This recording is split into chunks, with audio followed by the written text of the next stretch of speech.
السلام عليكم ورحمة الله وبركاته.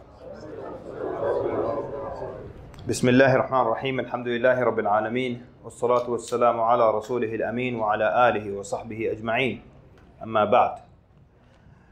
After the Battle of Uhud, when the army and the Prophet ﷺ returned back to Medina, the women and the children went to receive them and to also receive the news of who was martyred in the battle and who wasn't. And there was Hamna bint Jahsh, who is the sister of Zainab bint Jahsh, the mother of the believers. So she asked about her brother, Abdullah ibn Jahsh, and she was told that he was martyred. So she said, Inna lillahi wa inna ilayhi raji'un.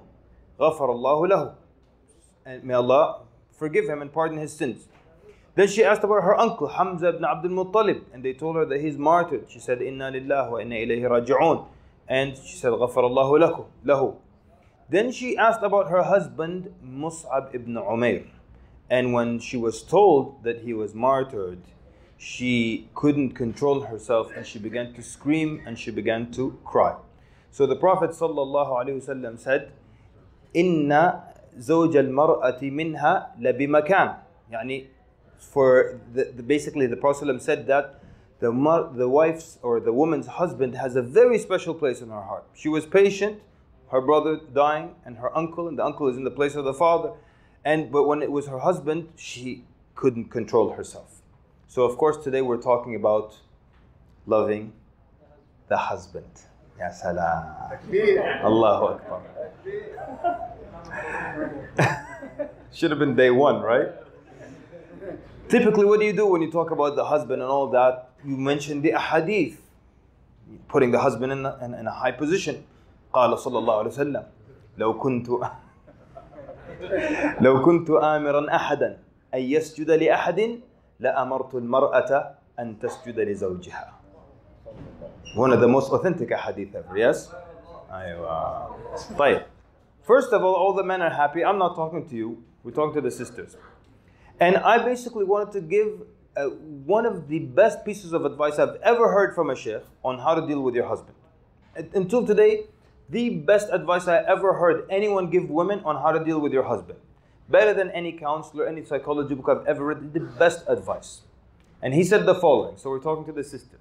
So, if you want your husband to do anything you say, and to put you, as we say in Arabic, on top of his head, okay?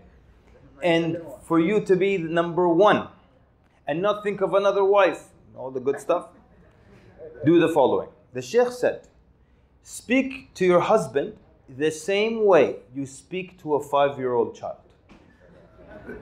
And I've never heard better advice in my life. Even as the Sheikh was giving a demo, telling her how to speak to her husband, I was listening to him and I was imagining if my wife spoke to me like that, I would be the happiest man on earth. Because the nature of the man, he wants to be the boss. صح ولا ما غلط؟ ما غلط. He wants to be the boss. So he wants to assert his bosshood, if that's a word, at home. Yeah, it's not going well outside. So he wants to be a hero and a lion and a champion in the house. So he comes home and he gives an order. It could be simple, it could be a big deal. And what he wants to hear is the way you would speak to a 5-year-old. Hadir ya habib. Whatever you want. Inshallah, we'll do it, honey.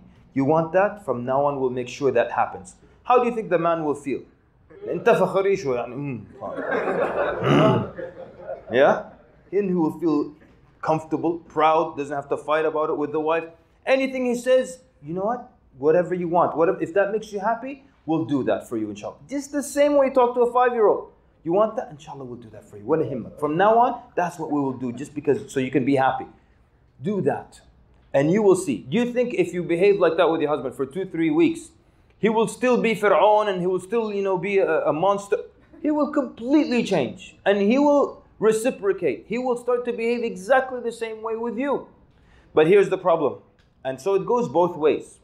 Okay? We could treat our wives like that. They would immediately reciprocate and treat us in the same exact way. Here's the problem. The problem is we don't have the patience and we don't have the discipline. We cannot push down our ego long enough to do that for a few weeks. Or swallow our pride long enough to do that for a few weeks. يعني if I told you, استحمل أي شيء من زوجتك. Anything she says, استحمل. Just take it and be patient with it. Yeah, how long would you last? Everyone in this room is different. Some of us 2 days, khalas, we're going to flip immediately. Same thing for the woman. Be like that. Treat him like a 5-year-old. Everything you want, we'll do it. We'll make sure you're happy. We'll make sure everything is the way you want it. Do that for a few weeks. But can you? Do you have the patience and discipline? The problem is 3 days, أسمع هنا أنا استحملتك كثير وكلامك الفارغ وحركاتك السخيفة, and immediately you switch to mode 1. If you could be patient enough to do that, your husband, you can, زي ما بقولوا, as they say, you can wear him like a ring on your finger, or like an onion ring, or whatever. But if you just have that discipline, that patience. Same thing for the men. If you could treat your wife like that, how do you think she would treat you back? Just you tell me.